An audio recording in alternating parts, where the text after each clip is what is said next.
Hello, San Francisco. How is everybody? You're still here. Thank you. So, software is eating the world. Some of you may have heard this already. Mark Andreessen wrote an op-ed in the New York Times back in 2011, and he made this case. He said that software has gotten so good, essentially, that it's fundamentally changing and disrupting almost every industry. The title of my talk is The Robots Are Coming. But I would make the case that the robots are actually here. And like Jeff said, the robots maybe don't look like the robots that you envisioned or that you saw in science fiction. These days, the robots are primarily artificial intelligence. They're software systems that are running in data centers and are affecting all of our daily lives and are starting to affect every industry. And what's really happening here is we're at the very dawn of the age of artificial intelligence in our software systems. And what are we really talking about when we're talking about artificial intelligence? Like, what does that mean? You hear that thrown around a lot. Basically, every big tech company is talking about artificial intelligence like it's the next big thing. People are talking about artificial intelligence as though it's the next mobile, it's the next big pivot point in tech. Let's talk about that a little bit.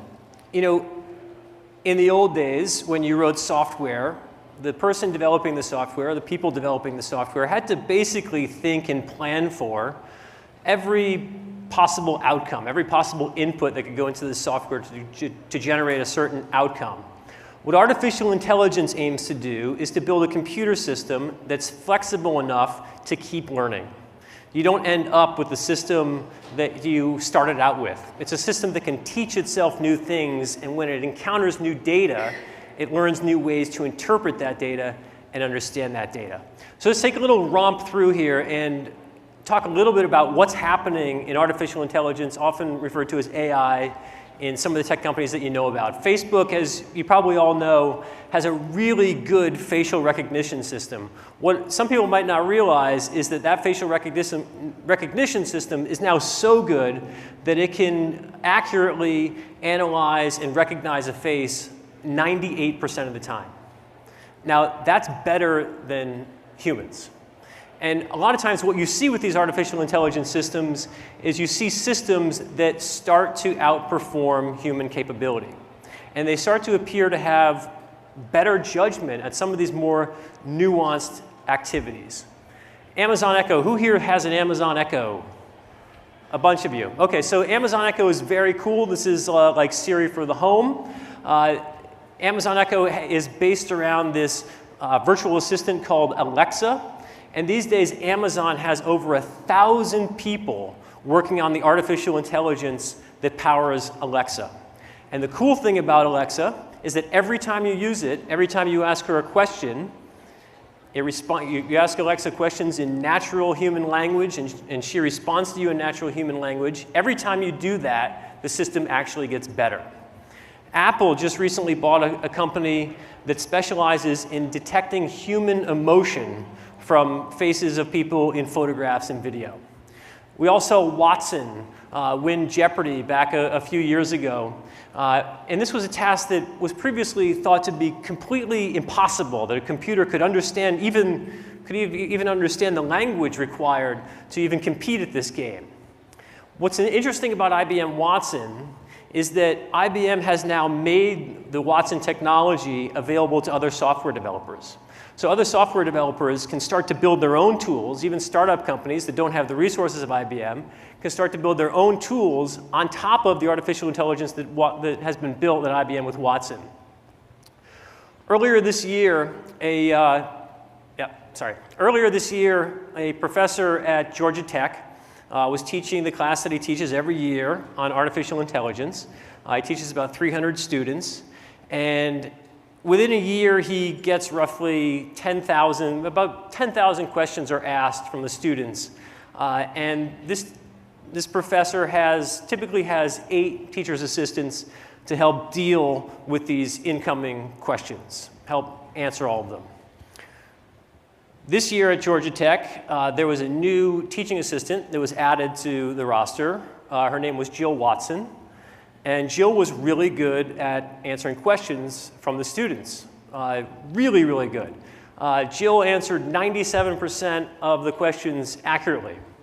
What the students didn't realize until the very end of the class was that Jill Watson was artificial intelligence software that the professor had created, had built on top of the IBM Watson platform. Incredible stuff. The city of New York currently uses artificial intelligence to churn through historical crime data to attempt to predict where crimes will be committed in the city. That sounds a little Minority Report-ish, right? That sounds like science fiction. But it's happening now. Artificial intelligence is already actively working within the financial markets. How many people have read the book Flash Boys by Michael Lewis?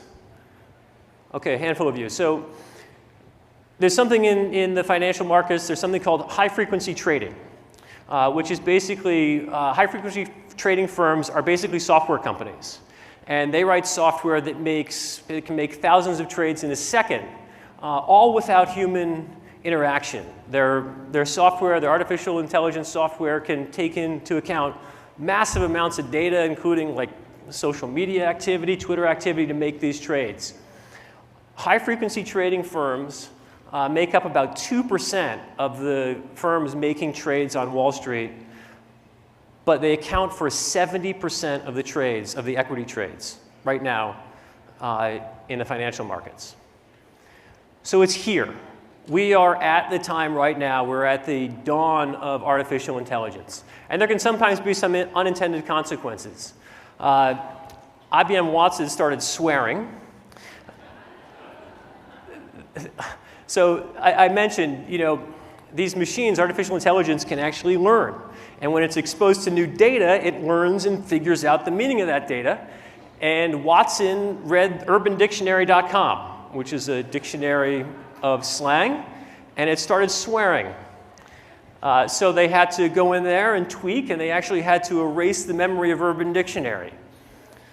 Microsoft tried an experiment where they wrote a software system, an artificial intelligence system, behind a Twitter account, a user called Tay.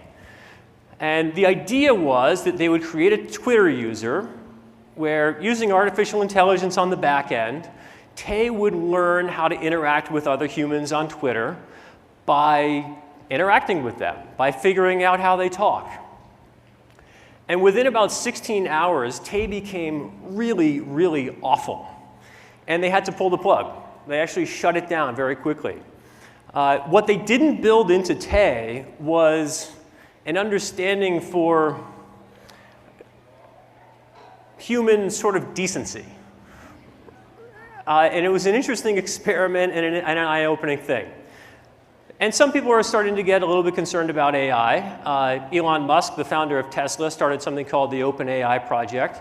The idea being that he's trying to create a platform where we can, people who are involved in artificial intelligence can collaborate to a point where human values get built into the artificial intelligence that we're creating. So let's talk a little bit about some real estate use cases for artificial intelligence. Predictive analytics is one that comes up a whole lot. Over the years, there's been a massive amount of development and software around the idea of guiding a home buyer towards listings that are for sale. What predictive analytics attempts to do is use artificial intelligence and massive amounts of data to attempt to predict who might be about to sell their home. There are a couple companies doing this. SmartZip is one that's really well known. A new player came in called First. And what they do is these systems, these artificial intelligence systems, these predictive analytics systems, they look at really massive amounts of data. And it's data that was previously completely disconnected. Like they look at an owner's time in their home, their loan status, the number of people living in the house, even social media content, in order to try and predict who might be moving out of a particular geographic area, which is a huge thing for real estate, right? If you want to figure out who might be your target for your next listing, predictive analytics has a pretty incredible future. CRMs are using artificial intelligence these days in order to deal with the input of leads and leads coming in. Sometimes these days CRM systems can be responding to the initial interaction with human leads using artificial intelligence on the back end. And I'm sure you all think, okay, if I call somebody and like I get an automated phone tree, like how miserable is that?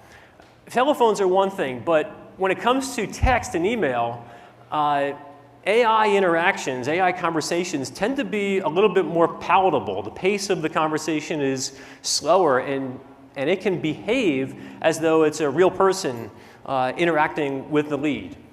Communications are being affected by artificial intelligence. Has anybody seen Google's new app that's about to launch called Allo? Okay, so Google's announced Allo earlier this spring. It hasn't launched yet. They're saying it's going to launch this summer, so like right about now, hopefully. So what Allo looks like, if you look at it, if you look at Allo like on its face quickly, it looks like just a text messaging app. But if you look closely, you'll see that there are some very interesting things going on. Essentially what Allo does is it starts to understand the conversation that's taking place, and it recommends things that you might want to say next. So it's like this hybrid artificial intelligence working with a human user. The human user is still in control, but the AI is kind of feeding you information, teeing things up for you to kind of reduce the friction of the communications. The examples I have on my slides are somebody's interacting or somebody's texting with a friend talking about where to go to dinner. And Allo understands this and presents options for Italian food nearby. Or let's say somebody sends a photograph. The example here is somebody skydiving. Allo sees the photograph, and I know we've been talking a little bit about image recognition here, but it's amazing what has happened in image recognition recently, which makes this possible. The suggestions below this skydiving photo as a reply are, how exciting, so brave, how fun. So Google has gotten to the point now where it understands what's going on in this photograph.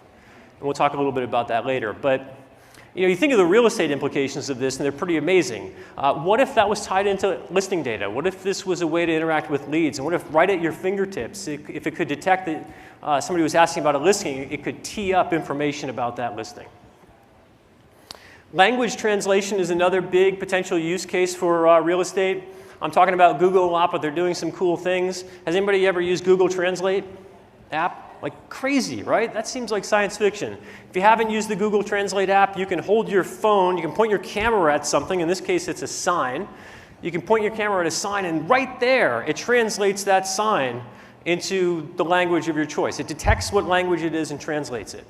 It also works with audio. So, real estate is becoming global. Buyers can come from anywhere in the world. The idea of, barriers to communication, getting involved in the deal can be tricky. And artificial intelligence is helping this. So with Google Translate, you can turn on the microphone. Google will listen for a conversation. It'll automatically detect the languages that are being spoken. You can place it right between two people who are speaking different languages, and it'll translate that right on the phone. Skype also does something similar with their video chat. It'll translate a conversation in real time. There's a startup called Pilot, which just announced an earpiece for translation.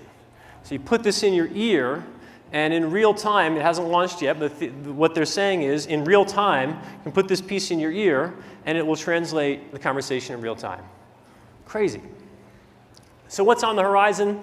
Image-based search is a big one. I know this was talked a little bit previously, so I won't hammer this home, but the ways that we're searching for real estate right now haven't changed a ton in the last decade or more. We're still clicking away at text boxes. We're still conforming to how the computer system wants us to interact with it. But being able to show a computer system with artificial intelligence a photograph and saying, this is what I like, this kind of house is what I like, is something that is coming around the bend very soon. And Google has gotten unbelievably good at making sense of photographs and understanding what's inside. Self-driving cars. Google's driven now 1.5 million miles in self-driving cars. This is a real thing. This is really happening. And I think you have to ask yourself, how might this affect real estate? If self-driving cars make it no longer necessary to own a car, do garages not start to lose value? If we can now commute while we're asleep or while we're working, does that change consumer behavior to the type of places that they want to live? Does it change density levels in suburbs? That kind of thing. There's big questions that it brings up.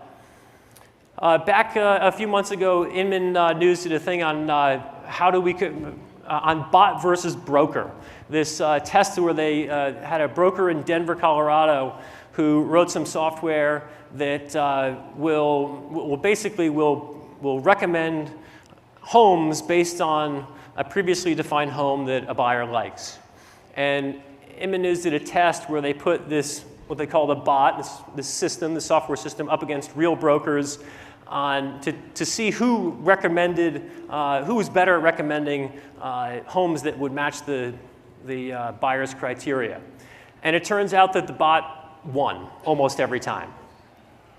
So you look at the technology that exists right now, and you can project this out. If we're at the dawn of this, you can project this out. And the question becomes, if these systems are going to get really good at nuance and judgment, how do we coexist?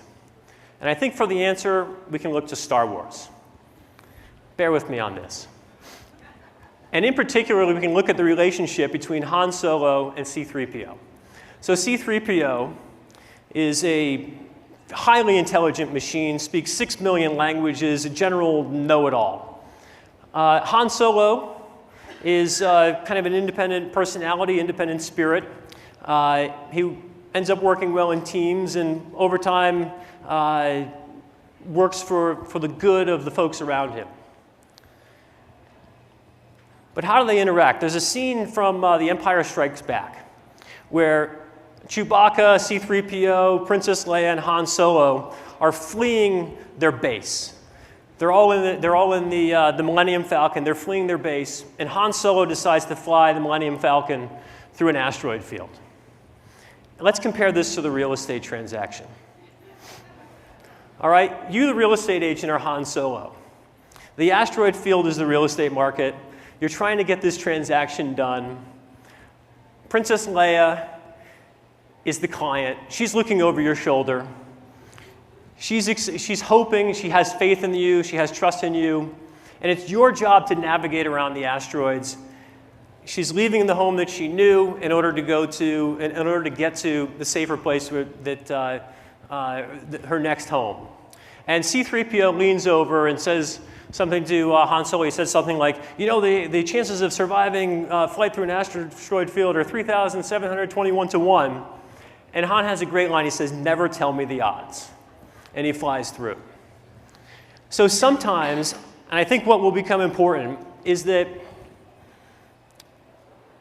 artificial intelligence can be an assistant, but it's the human judgment, it's the trust, it's the honesty, it's the nuance, it's the ability to take very emotionally driven information and distill it in order to get your clients through the asteroid field. So don't try and be C-3PO spewing just raw amounts of data.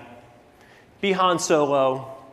Have the grit, have the skill, have the judgment to get the clients through the asteroid field, and the bot can help you out. So may the force be with you, and thanks for listening.